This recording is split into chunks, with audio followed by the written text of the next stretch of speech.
Episode 1,300,006.4. Welcome to JavaScript Jabber. On this week's episode, we have... AJ, does that mean you're kicking it off now? Nope, that was it. Well, I think we're going to roll with that. Okay, I'll carry it. We have our panelists, myself, Amy Knight, and coming at you from Nashville, AJ. Yo. You got gray-haired AJ, the wizard, the gray, coming at you from sunny, freezing Provo. Oh, man. Dan? Hi, all the way from Tel Aviv, where it surprisingly rained today, but it's still really hot, so yeah. Another new panelist, Steve. Hello from Portland, from the left coast. And today we have two special guests. We have Chris Heilman. You want to say hi? Hello, Chris Heilman from Berlin, Germany here. And we have Zohair, and I'm going to let him pronounce the rest of his name. So I'm Zohair Gidiali. I'm from Seattle, also on the upper left. Awesome. This episode is sponsored by TideLift, the enterprise-ready open-source software managed-for-use solution. TideLift provides commercial support and maintenance for the open-source dependencies you use to build your applications, backed by the project maintainers. Save time, reduce risk, and improve code health. The TideLift subscription is managed open source for application development teams. It covers millions of open source projects across JavaScript, Python, Java, PHP, Ruby, .NET, and more.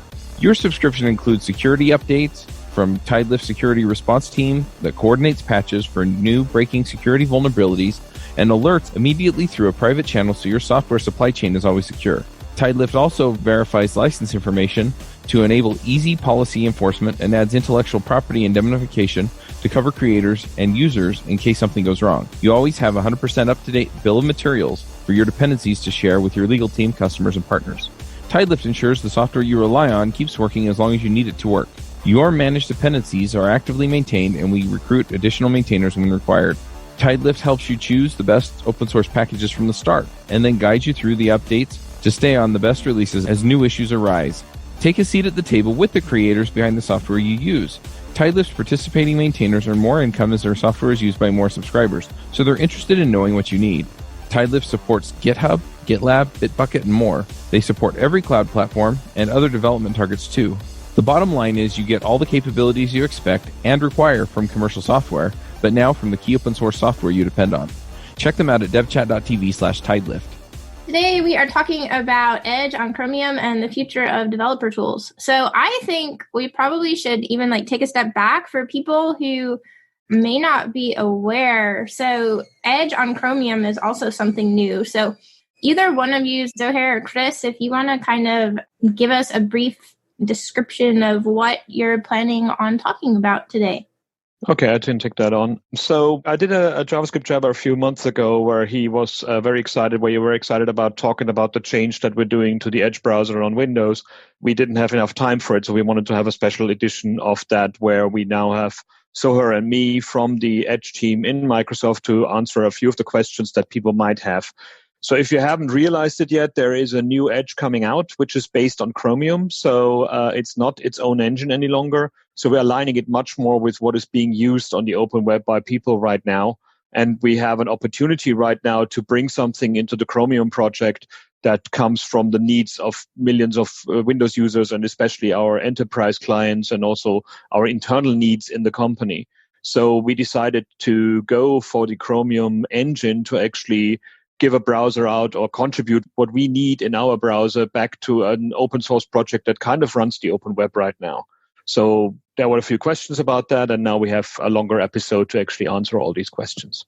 To give it a try, you can just head to MicrosoftEdgeInsider.com. We have preview builds already published and ready for you to download and try out. And that's not only on Windows. That's one of the biggest changes as well that people can on Macs. I'm actually on my Mac right now here, can use that right now as well. So we need a lot of people to give that a go and see what they're thinking, if it integrates nice with the operating system or not. And it's not just Windows 10. We also go to down level Windows now, 7, 8.1, 8, whatever version you're running. So I also have it installed on my Mac, and that's excellent. I really enjoy using it, and it works really well so far. I've not encountered any problems with it. I just wanted to clarify, though. So it means that it's also going to be the end of Edge on Edge HTML, correct? Or I think that was the name of the engine you were using or are currently still using. Yeah, I can take that. That is correct. We are no longer continuing to, develop and advance Edge HTML. The Edge browser will now be built using the Chromium web platform.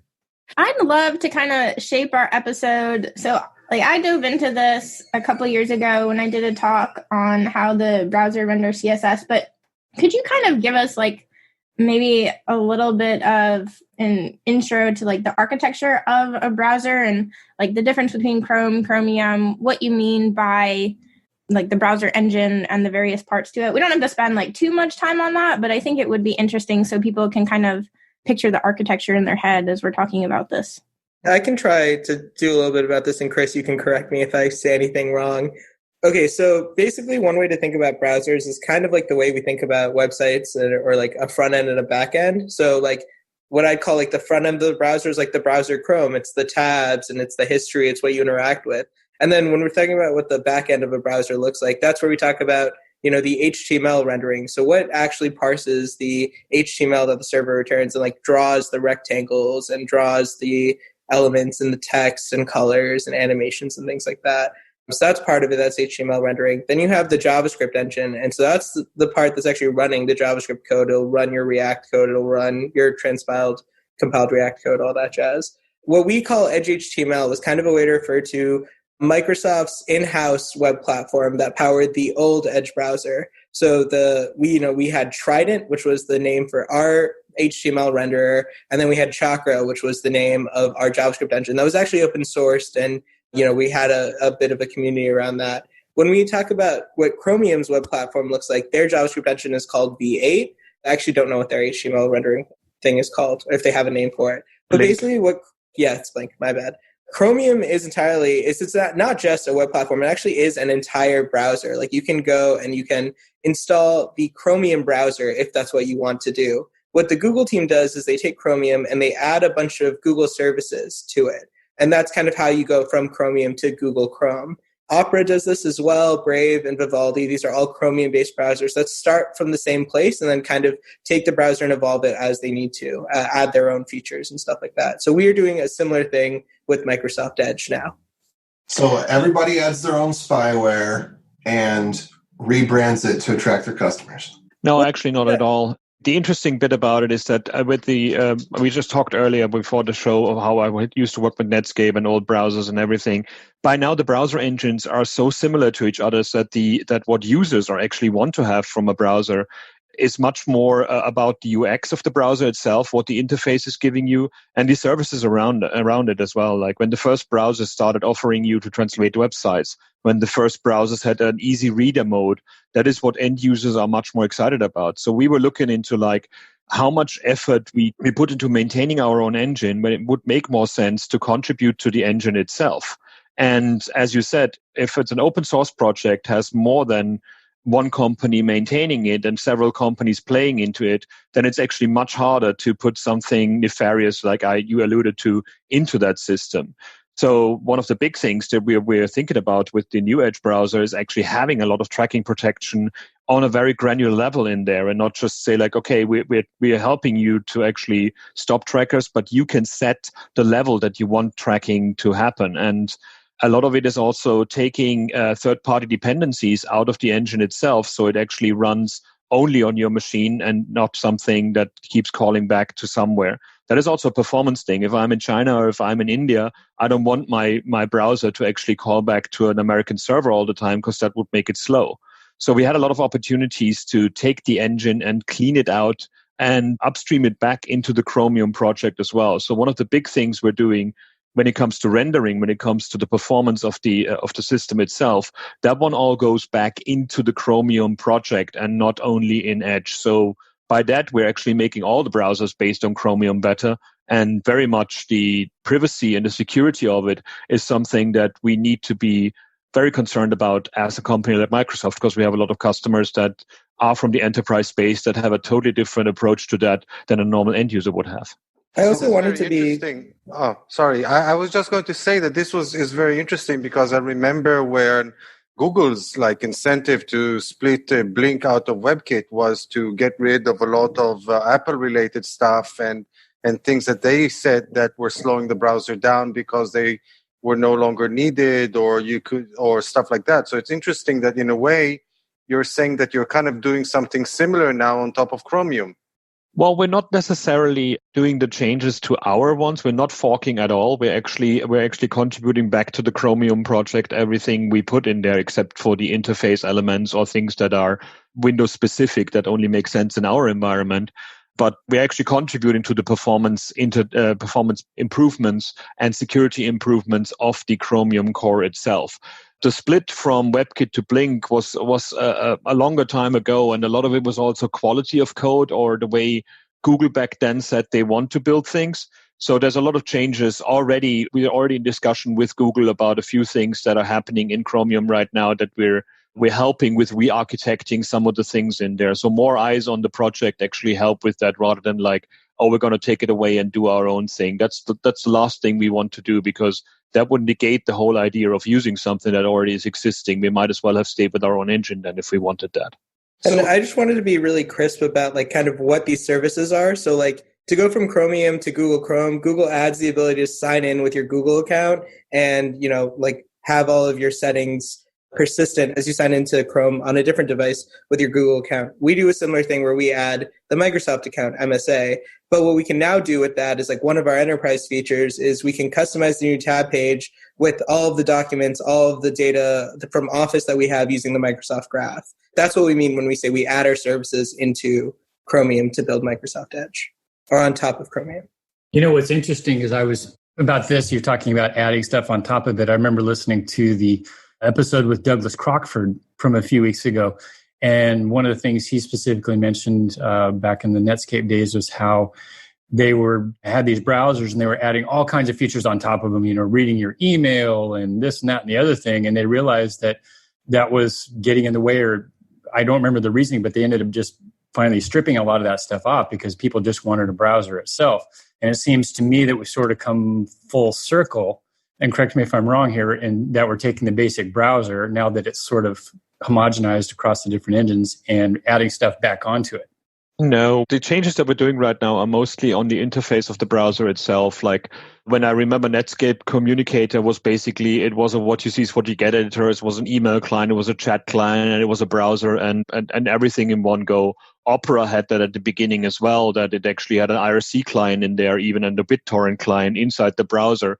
And over the years, they stripped those things out again and made them much skinnier. I mean, most of the browsers nowadays, you even see it in the interface itself, have gone in the background and are not like in your face any longer. In essence, the web content that's actually you're consuming with the browser is something that we want you to actually have a great time with and do something with. One of the services, for example, that we have in the browser is an immersive reader that right now turns a website into something like an ebook. So you don't have all the ads and the automatically playing videos, but you can actually just read the content of the thing, and you can get it read out to you with generated voices as well. You can change the font sizes to what you need in terms of accessibility, and you also make it easier to consume websites that way. So that's the kind of services that we have, not like build a tool set of like different user interfaces inside the browser. All the browsers that I know right now are actually very much about like we help you to consume content on the web and make it as easy as possible and accessible as possible. So an accessibility and simplicity is very much on our main radar there as well, to make it available for everybody to have a browser and to surf the web. Yeah, like Chris said, one of the features that we've started to turn on in the browser is called Collections, and it's entirely geared around the idea that it's really hard right now to kind of gather a bunch of information on the web. When you have like 80 tabs open, it's kind of hard to put all of that in one place. And so Collections is a feature that's built directly into the browser to allow you to drag images, drag text, drag, if you were planning a trip, if you were comparing prices for different types of cameras that you were looking to buy, you can put all of that information into a collection and then export it directly to Excel or Word and work with it further from there. And so that's really kind of the area that we're looking at, is how can we make browsing and people on the web more productive? So if I look at a feature like Collections, for example, is that a feature that's going to be specifically part of Edge, or is that something that you think might be making its way into Chromium and from there to all Chromium-based browsers? That will be specific to Edge, mostly because we don't want any UI elements that are not necessarily part of the web standards or part of a web view to actually go into Chromium, because that would actually limit the reuse of Chromium, because Chrome wants to have their own interface. The Samsung browser has a completely different interface. So the idea of the UI of the browser and the UX of the browser is how browsers actually differentiate with each other. We have other things that we're considering bringing back to the platform, like the accessibility enhancements that we put in there, like keyboard accessibility for developer tools that we didn't have before, for example, and the opportunity to localize some of the interfaces in the browser as well, because they haven't been localized yet in the Chromium space as much as we need to. But feature like the collections is something that is a differentiator for the browser and also makes more sense right now, as Zohar said, when you're also considering the export to Word and export to Excel. Like Google would probably not be too excited about having an export to Word in their browser. So it makes no sense to send that back to the main core of Chromium. The fun thing about that collection thing, though, and I don't want to go too much into it because we're actually from the DevTools team, but the fun thing is that we actually built that after we did research what people need. So a lot of the new features that will go into the browser, and that's where we need all of your listeners and you as well, tell us what makes sense to you. And then we actually validate it with end users, and then we build it. We're kind of done with the idea of like inventing something, throwing it in the browser and hoping people love it. It makes much more sense to actually do 3 or 4 rounds of user testing to find the proper needs. And the collection was something that, for example, teachers kept telling us it's a great idea to do like assignments for kids to search the internet and put a document or an Excel document together. And other people said, when I'm shopping, I love to do that. Or when I'm planning a party or I'm planning a wedding, this is a great feature to have. The fun thing is, when I looked at collections the first time, I worked for Yahoo, and we had like, in hack days, we built things like that for the web as like a toolbar for older browsers back then. So these ideas keep cropping up, but nowadays we have actually the right interfaces in the browser to make them look smooth as well. So I'm very happy that these ideas come back, but it's a very big goal of us to only build things that people really want to use, because right now browsers are kind of overloaded already, especially when it comes to developer tools. You open them, there's lots of tools that you never touch that are just there for a specialist need, for a specialist time, and they're still in your way. So we're actually reconsidering some of the UX of developer tools right now as well. So hopefully something will come out of that. So before we move to developer tools, I'll throw you one suggestion for a feature that I've kind of been wishing for browsers to have for years, and I'm still surprised that no browser actually provides it, although I do understand the technical challenges, and that's a vertical separator, being able to split the browser screen so that I can view 2 sections of a web page at the same time. I would love browsers to have something like that. Okay. The simplest way to actually tell us is by pressing the smiley inside the Edge browser. There's like a smiley button up there, and that one creates a feedback, or goes to our feedback mechanism, and we actually meet twice a week and triage through them. Actually, Zohar, if you want to talk about that, because you're like the god of that, I'm very confused how fast he is in doing that. If you want to talk about that process quickly. Yeah, so the best way to provide feature requests or feedback on the new Microsoft Edge browser is to use the smiley. We have actually 2 smileys, smiley face icons within the browser. There's one when you download our preview builds that will actually be in the top level UI next to the URL bar. And then within the DevTools itself, we have one that specifically routes feedback on the DevTools directly to us. And that's what Chris is talking about there. We actually meet twice a week. We, like a human, looks at all of that feedback, and we respond to it when we have follow-up questions or things we don't quite understand, or if there's something we'd like to clarify with you. So definitely send us your feedback, and we'll get back to you as soon as we can. One thing that I don't think we've mentioned so far, maybe you can elaborate on that, is do you actually have a time frame for the official release of the new Edge browser? We have no definite date as of now. We are full heads down on getting the thing out, and we want to make sure that it is a proper product and it's properly tested, and we don't want to rush it. We actually want to have a browser that has features that people will be using, and also that we have a good opportunity to roll it out with new features of the operating system, for example, or when something interesting is coming out of that one. That said, the cadence of the browsers is going to be much better than it is right now. It will be released every few weeks, and there is right now the nightly build as well. So what you know from other browsers like Firefox and Chrome will now also be our cadence of releasing the previews of the browser and later on the browser as well. So for the first time, we actually completely separated the update from the browser from the operating system. So we won't have the issue any longer that to get a new Windows browser, you have to wait for the next Windows edition. So this is something that will make it much easier for people to have an up-to-date evergreen browser that is not in the way any longer, but is actually keeps them secure without having to upgrade their operating system all the time. But there's no definite date of like when we're going to roll out the browser yet. Yeah, just to echo what Chris said, quality is ultimately the driving decision here. We want to make sure we're shipping a browser really high quality, as our stable browser. And I think you also mentioned talking about the fact that you're disconnecting it from the operating system version. I think you actually mentioned that you're also going to support older versions of Windows with this browser, correct? Correct. That was one of the main things why the Edge browser was not the massive success that we wanted it to be, because we realized that a lot of companies, especially in the enterprise space, cannot upgrade to Windows 10 that easily. They still have like 6,000, 7,000 machines standing around with Windows 8.1 and Windows 7. And we want to make sure that they actually get an official Microsoft browser for those operating systems as well that is up to date and is a new one. And they're not the ones that actually keep us in the IE11 space for a few years more to come. That was a learning from me as well. Coming from Mozilla, I always thought like it much easier for everybody to be able to roll out software all the time. But there is a lot of companies out there that basically have a very strict way of saying when they can upgrade their infrastructure. And that's something, by separating the browser out from the operating system upgrades, that's an opportunity to keep those people up to date and secure as well. I definitely think one of my biggest hopes concerning the new Chromium Edge is that it will assist us in the final demise of IE11, but in fact, the previous version of IE. Yeah, really. I mean, seriously, we've been stuck with that for so long, and we still need to support it all over the place. You mentioned the support for older versions of Windows and the fact that it's manageable by Microsoft management services.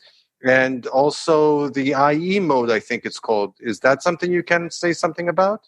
Yeah, very much. That is actually one of the more interesting things that I've seen for enterprise customers that is a very clever way of dealing with it, because we still have a lot of enterprise customers that have web products that need IE.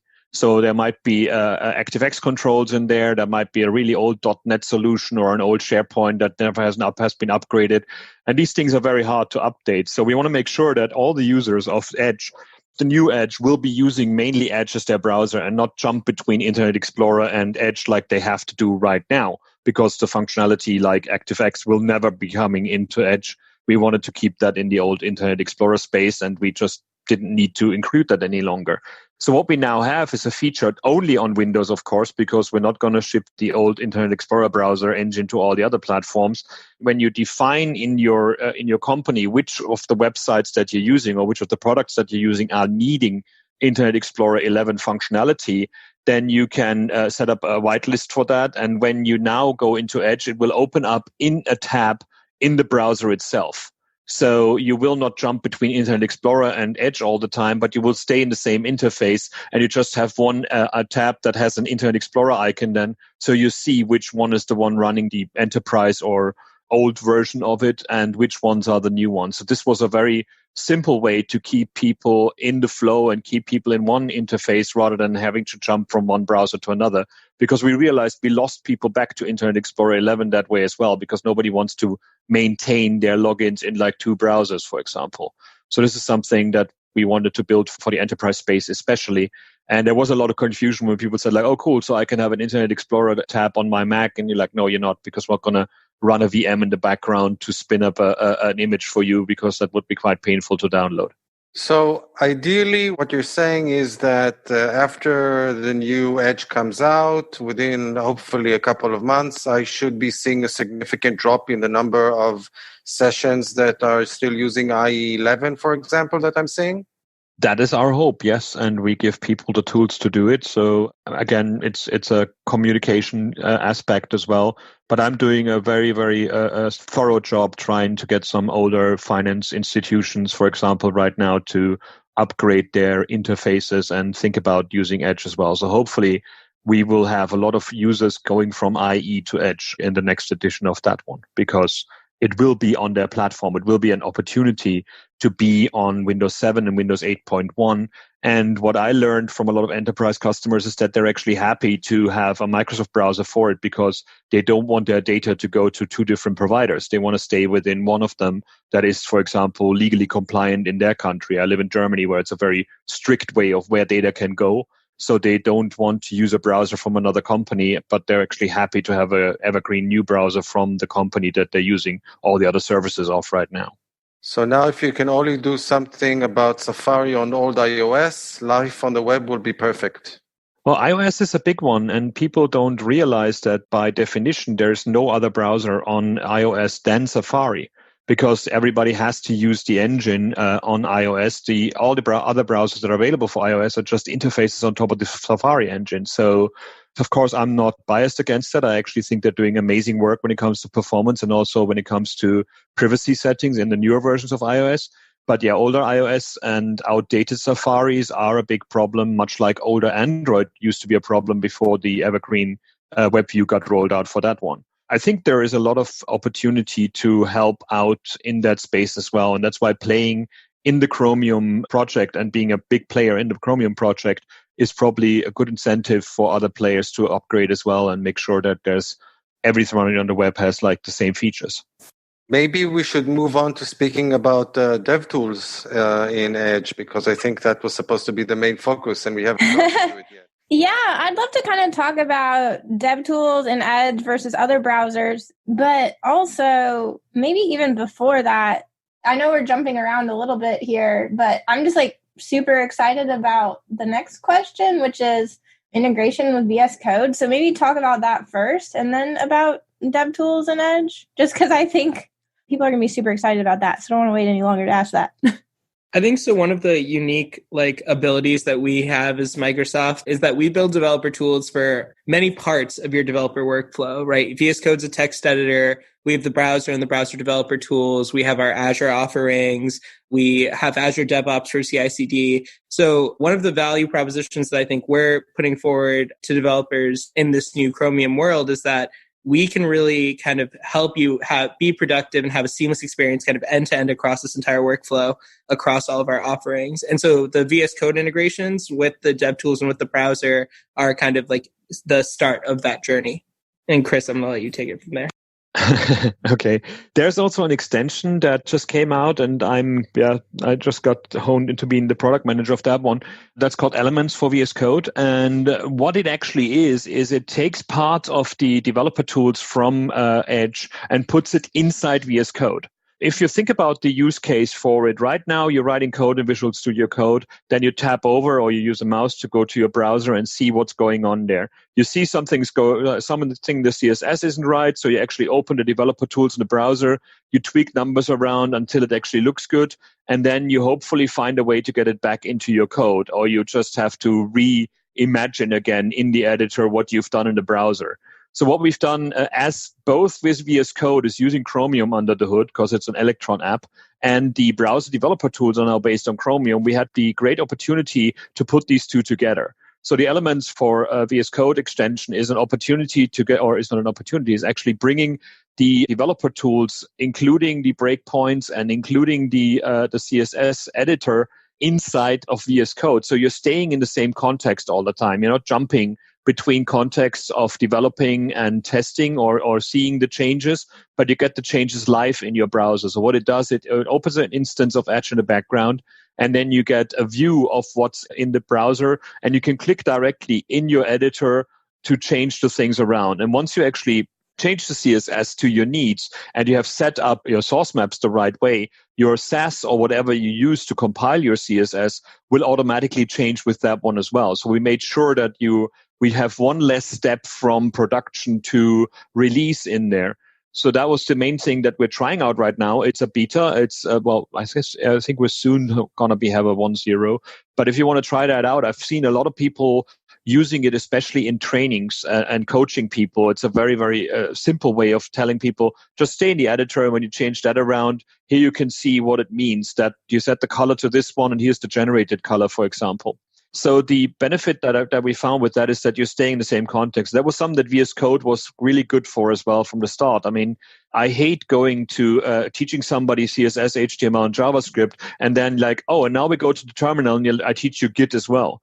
The Git integration inside VS Code was something that I always found exciting as well, because when you have somebody starting as a new developer, instead of telling them, here's 10,000 Git commands that you forget 2 minutes later, you tell them, okay, I just did a change to that file. Here's an M that shows you merge it back into the project. So please describe what you just did to the thing, press that M button, and that way we made version control much more human.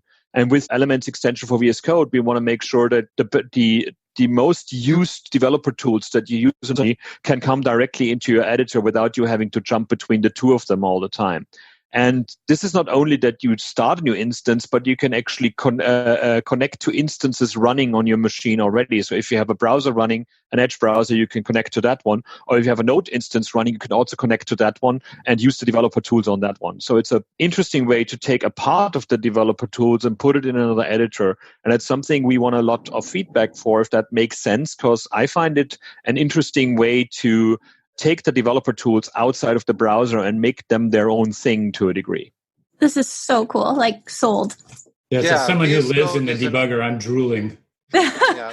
This episode is sponsored by Sentry.io. Recently, I came across a great tool for tracking and monitoring problems in my apps. Then I asked them if they wanted to sponsor the show and allow me to share my experience with you. Sentry provides a terrific interface for keeping track of what's going on with my app.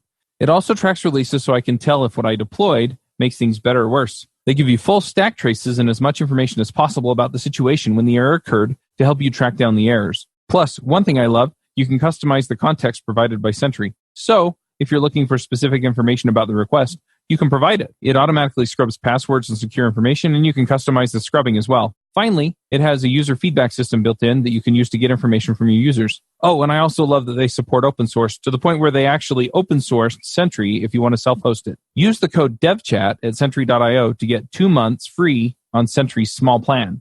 That's code DevChat at Sentry.io. VS Code is an awesome tool, and it's a great thing that Microsoft has done for the community. I know that a lot of the developers at Wix use it and really enjoy using it, and in fact have created a lot of extensions for it. I do have a question, though. So this integration that you're talking about, is it between VS Code only with Edge, or is it with other Chromium-based browsers as well? Right now, it's only with Edge, but there are similar extensions, for example, the Chrome driver, where you can connect to Chrome instances as well. But it needs to be a Chromium-based browser. I don't know if there's something for Firefox. There probably is. I would have to look it up. But the extension that we have right now, you need one of the new browsers, one of the new Beta or Canary or Developer Edition to actually run on your machine, because we did a few changes to the driver there, and we're actually doing video streaming of the instance into the VS Code browser. But I don't see how it's not possible with other browsers if they want to put the same work into it. It's a lot of work at the moment, and a lot of it is like in a beta stage. But once we made it more stable and we can talk to people about it, I would be happy to connect to any other instance as well, because it makes no sense only to test in Edge. But then again, it's a Chromium core, so basically the compatibility of the rendering capabilities of the browser is the same as in all the other Chromium-based browsers. Something about streaming the video into the VS Code. Can you elaborate what you mean by that?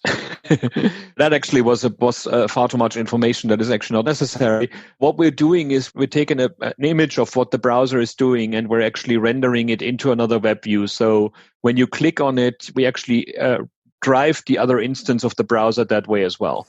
So instead of having like only an image of the website that other browser tools have done before, you actually have the live website inside Visual Studio Code. So you can interact with it as well.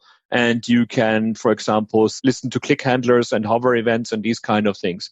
So that way it was only possible by using some video streaming kind of functionality under the hood, but that's nothing you need to concern yourself about. So basically the workflow that you're describing is that I'm totally inside VS Code and I don't actually need to go from VS Code to the browser at all?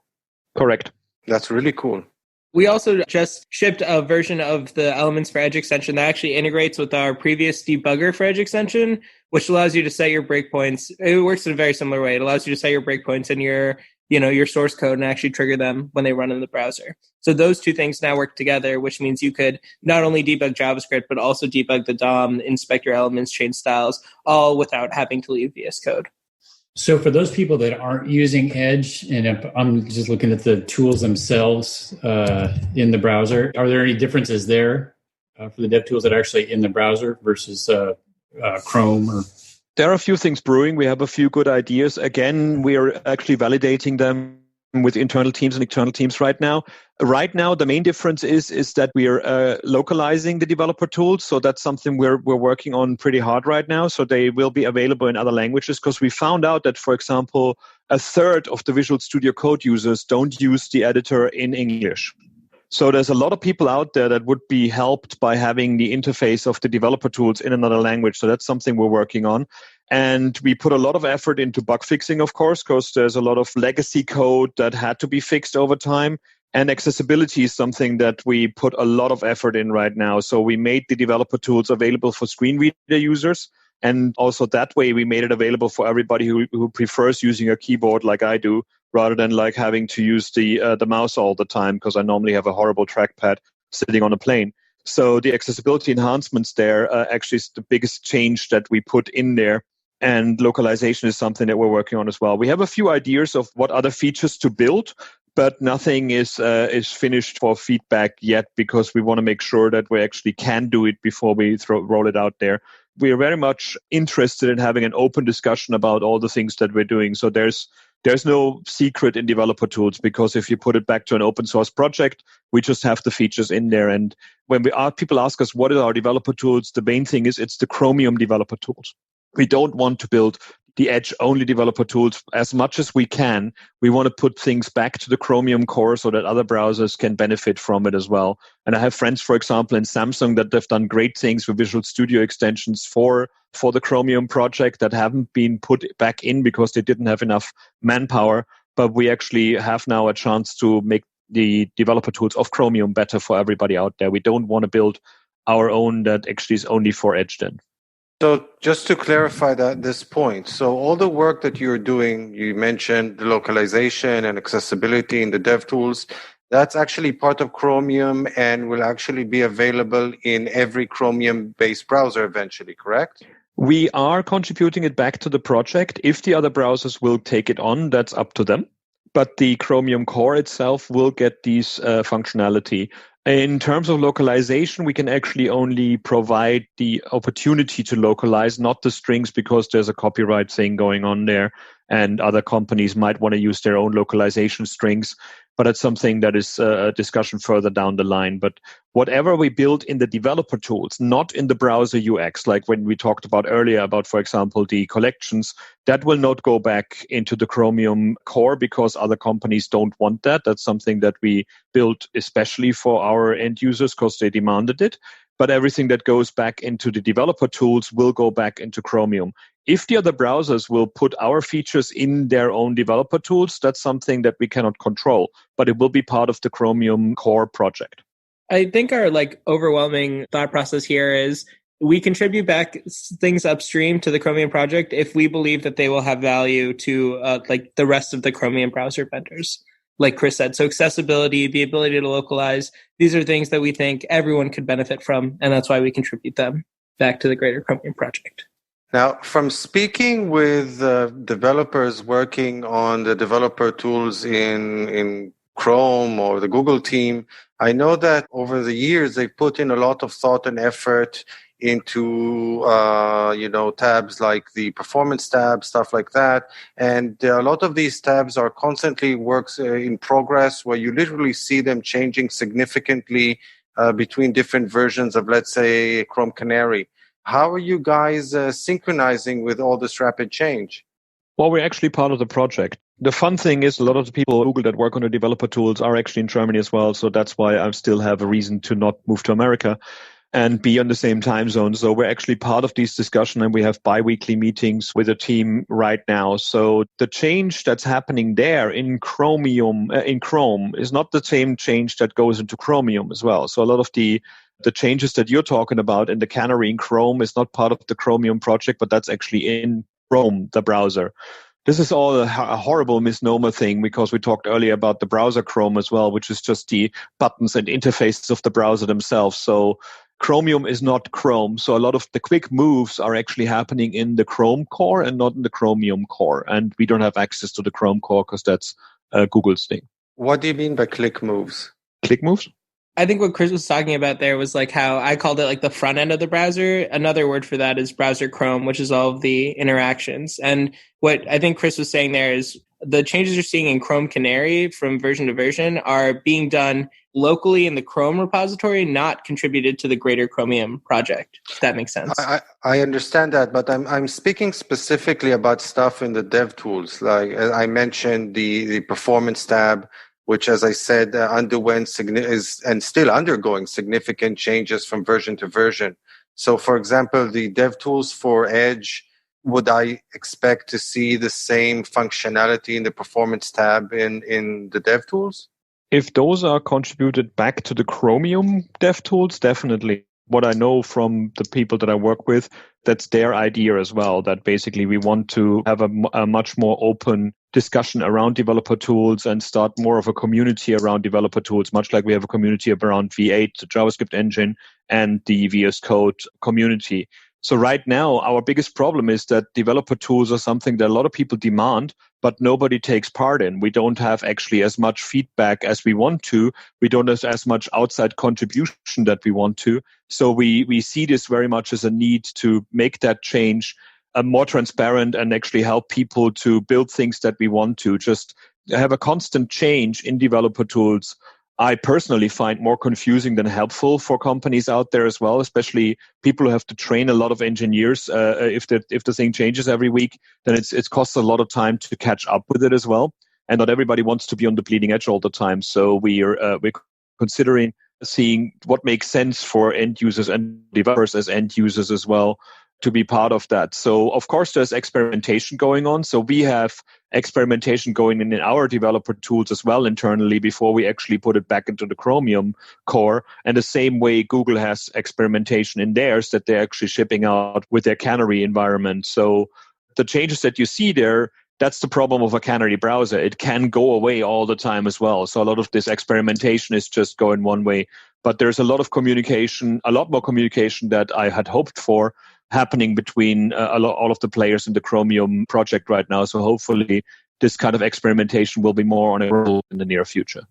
And another question, about the dev tools. So for example, another open source project that kind of found its way into the dev tools again on Chrome is the audit tab, which is actually built on Google Lighthouse.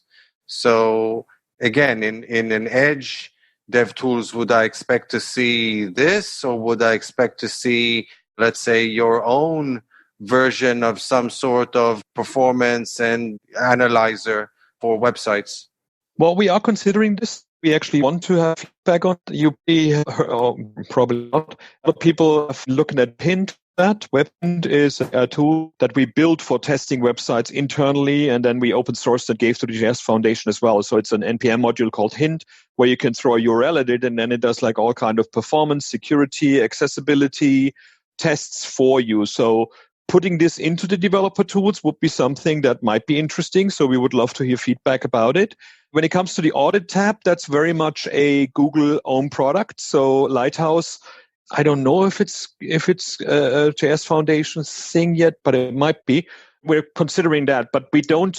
One thing we were very much sure is that we don't have any third-party dependencies in the developer tools, because a lot of our enterprise customers don't want that. When the audit tool, for example, is dependent on services by Google, so we don't necessarily can we could, but it's again, we would ask our users if that's okay. So when you actually, right now, if you use the Canary build and you use the audit tab, it actually tells you that this is a third-party service, not by Microsoft, and if it's okay with you to do that. So that kind of feels like it's a weird thing to do. We want to make sure that everybody knows where the data in their browser goes to and what kind of services are being used. So we're considering, please give us feedback if something like WebHint is something you want to put in there.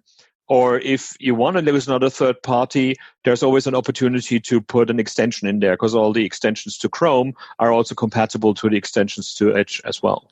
Yeah, that's one important point that I really wanted to verify with you. So, for example, I know that a lot of developers are using developer tools extensions that are related to particular frameworks, like the React dev tools.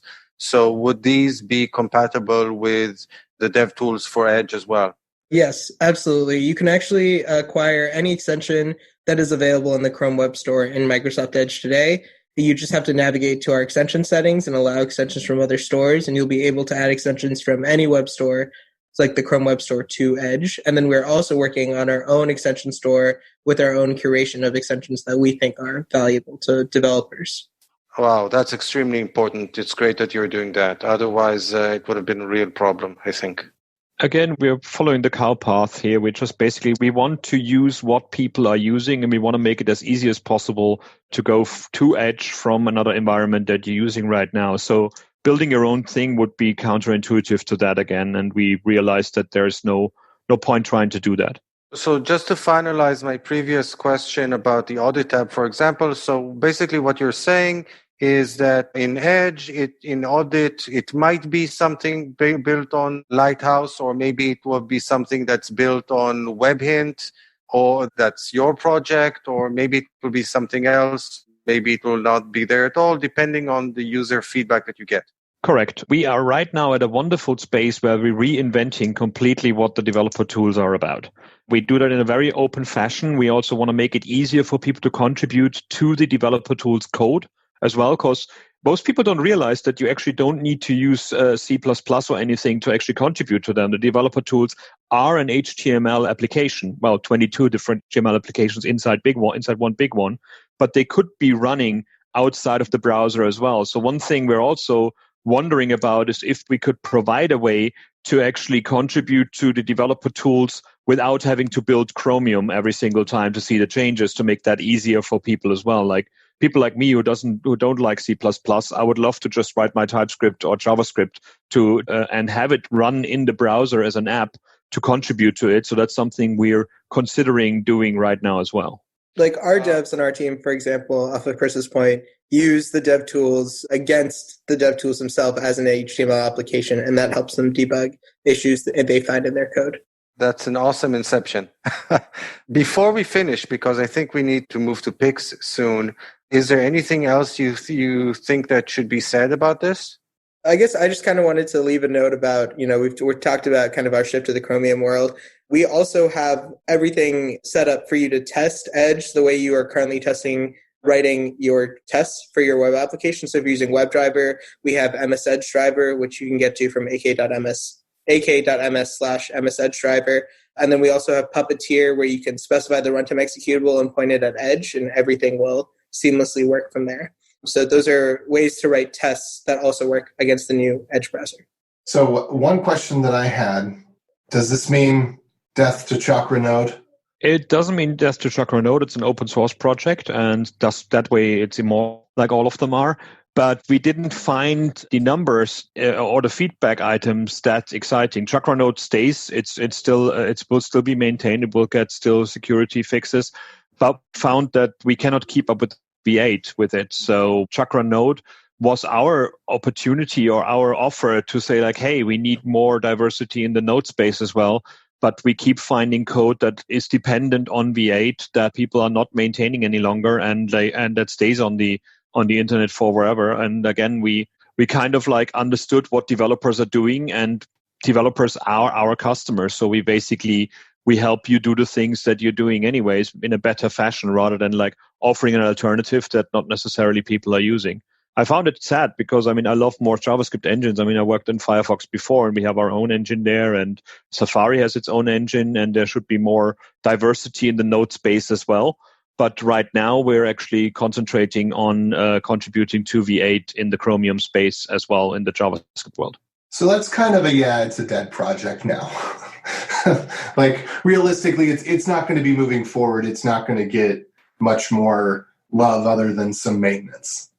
I don't know actually, because it's actually a different part of the company. It's a different, it's a different team, because a few people came from that project over when we started. We're going to do Chromium, But as far as I understand it, it is maintained. But again, it's when there's no feedback and there's no usage, it's really hard to what to put into it. Like, we're not going to make the same mistake again that we're just going to put features into an engine and hope people like them. We want to actually build things that people are using and make their lives better as developers that way. Yeah, no, that makes total sense. I mean, I personally am not using it. I was just interested to follow its progress, and I was interested to know if perhaps there was still some other use case that it was still going to be a focus. I saw a few use cases that people use Chakra, especially Chakra Lite, on like IoT devices when they just want to have a JavaScript engine for like basic functionality rather than like having a full beefy JavaScript engine to do things. You can also build apps on top of Chakra as well. So it will be interesting to see what's going on there. But every opportunity that we try to find, like say like, hey, do you want to build Electron apps on Chakra rather than Electron apps on V8?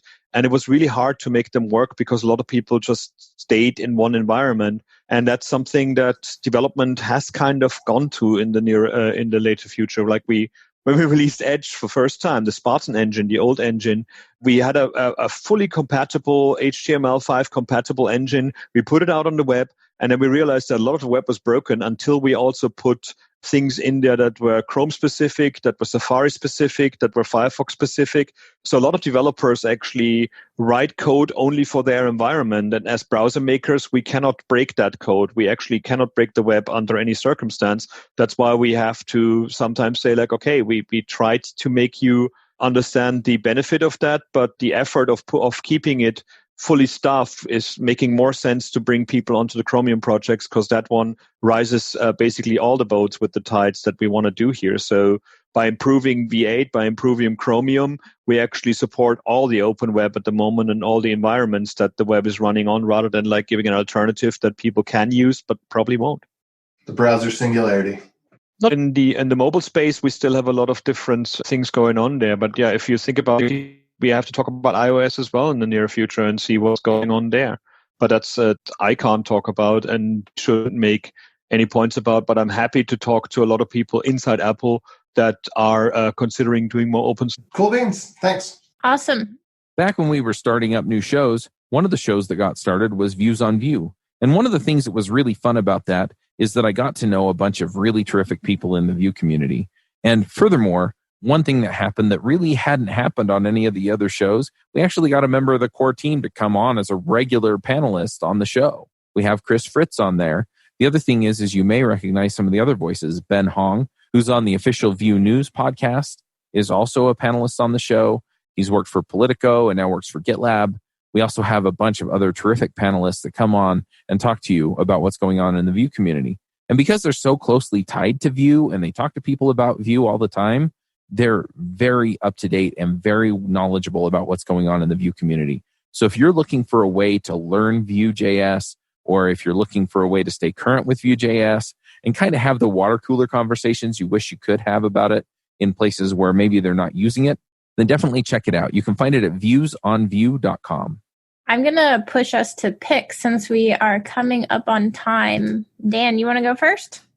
Okay, will do. I just have the one pick this time.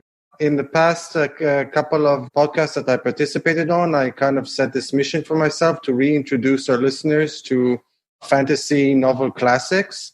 This time I want to mention the Chronicles of Amber by Roger Zelazny.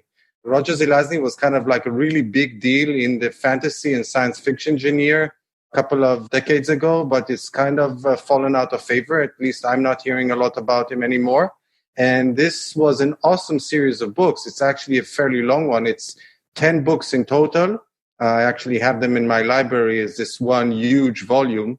If you're into fantasy and magic and stuff, this is a really excellent series of books to read, which I highly, highly recommend for those who are into this sort of thing. And that's my pick for today. Awesome. AJ? So I am still on the GameCube kick, and I played Link's Awakening on the Switch and beat it. It was amazing. It was everything I hoped it would be. They really did a great treatment of the music, which is like half the game with most Zelda games, so that's super important. They really did a nice high fidelity remaster of the original tracks, really staying truthful to what they represented. And I thought that was awesome. So anyway, with that completed on the Switch and having figured out everything that I wanted to figure out about GameCube and Homebrew, I now am playing Oracle of Ages through the Game Boy player using the Homebrew Game Boy interface. And I'm having a good time. Other than that, Taylor Swift's new album took a minute to grow on me, but it's growing on me. So if you haven't checked out Lover, gotta get it. You just made me laugh a little bit. Steve, you want to go next? Sure. So actually sort of continuing along the theme of our discussion today, one of the things I came across recently was an episode from Chris Coyier in his CSS Tricks screencast. And it's episode 174, and he talks about using local overrides in DevTools. It blew my mind. It was really cool. So, because basically what he shows you how to do is look at a site that's hosted remotely and then grab copies of like the CSS or JS and download it and save it to your hard drive and literally run the remote site with changes that you made on your local copy that you saved locally. And he did some quick demonstrations with changing header colors and stuff like that. But from a debugging standpoint, it's really cool what you can do with this. So it's the CSS Tricks screencast, episode 174. That's all I got for today. If I can interject, that's indeed an awesome feature. I actually did a workshop recently on the web performance APIs, and the way that I did the exercises throughout the entire workshop is to just show the people participating how to enable this capability and then use that to inject calls into the web performance APIs into the web pages that they were loading. So we could literally measure stuff as it was loading in the browser. It's a really super cool feature, the overrides feature in the DevTools. Awesome. I'm going to go next, and then I'm going to let the guests go. So my pick is going to be a new testing library that Kent C. Dodds put out. I'm a big fan of React testing library. And now there is a Cypress testing library. So that is going to be my pick for this week. We're starting to use it at work, and I really like it. Chris, you want to go next? Okay, I mean, we got the official stuff that we wanted to talk about. Like, if you take a look at Webhint.io, that'd be great, because that's an open source project that needs your love, and that we, as we said, we might be considering putting. There's, of course, the elements for code extension that I need a lot of feedback for, please, and please kick the tires and see what's going on there. When we're also talking about other features and not only web stuff, I think I just really enjoyed watching The Marvelous Miss Maisel on Amazon. That's like one of the best shows I've seen in a long, long time. That is really uplifting and fun to watch. Lots of swearing, but at the same time, I just enjoyed it very much.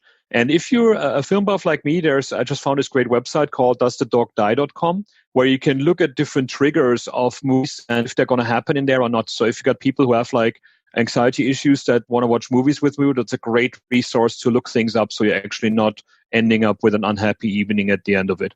Interesting. So Harry, you want to go next? Yeah, sure. Just to echo Chris, we need all the feedback we can get. So please download Edge, give it a try, click the smiley. And I guess my pick is I started a graphic novel series called Saga that I'm really impressed with. The art is gorgeous. The story is so compelling. I sometimes don't even have time to look at the art because I'm reading so quickly. So that's my pick, I guess. Very cool. And with that, I'm going to say goodbye. We'll see you all next week. Bye. Adios. Bye, everyone. Thanks for having us. Bandwidth for this segment is provided by CacheFly, the world's fastest CDN. Deliver your content fast with CacheFly. Visit CacheFly.com to learn more.